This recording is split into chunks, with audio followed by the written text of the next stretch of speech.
కులం మతం చూడకుండా సంక్షేమం అందించి ఆదుకున్న సీఎం వైఎస్ జగన్మోహన్ రెడ్డి గారికి మన ఓటు. నమస్తే బాబాయ్, బాగున్నారా? ఏంట్రా ఇలా వచ్చావు? ఏం లేదు బాబాయ్, ఎలక్షన్స్ వస్తున్నాయి కదా, ఈసారి మన కులపోలకే సీట్ ఇచ్చారు. పైగా 3 పార్టీలు కలిసి కూటమిగా పోటీ చేస్తున్నాయి. మనోడు కోటేసి గెలిపించుకుందాం బాబాయ్. సరే అమ్మా, కూటమి.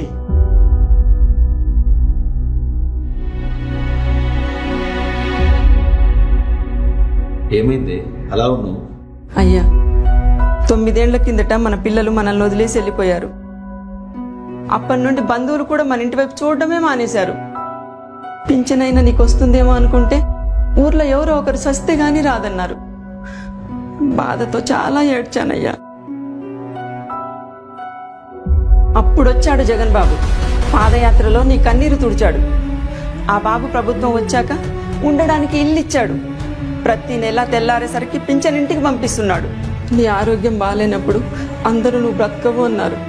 కానీ పెద్దాసుపత్రిలో ఆరోగ్యశ్రీ ద్వారా 18 లక్షలు ఖర్చు పెట్టి పంపించాడయ్యా జగన్ బాబు. ఏ కన్న బిడ్డైనా ఇంతకన్నా బాగా చూసుకుంటాడా? అలాంటిది ఇప్పుడు మన కులపోనికి సీట్ ఇచ్చారని అవతల పార్టీకి ఓటేస్తావా? మంచి చేసిన వాళ్ళని మర్చిపోవడం మహా పాపం కదయ్యా. మనం చావు బతుకులో ఉన్నప్పుడు మన కులపోడు ఎవడొచ్చాడయ్యా? కులం చూడకుండా మనల్ని ఆదుకున్న ఆ బిడ్డే మనకన్న బిడ్డ.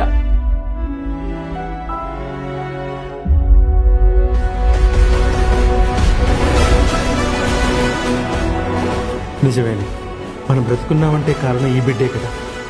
బ్రతుకున్నంత కాలం రుణం తీర్చుకున్నాం.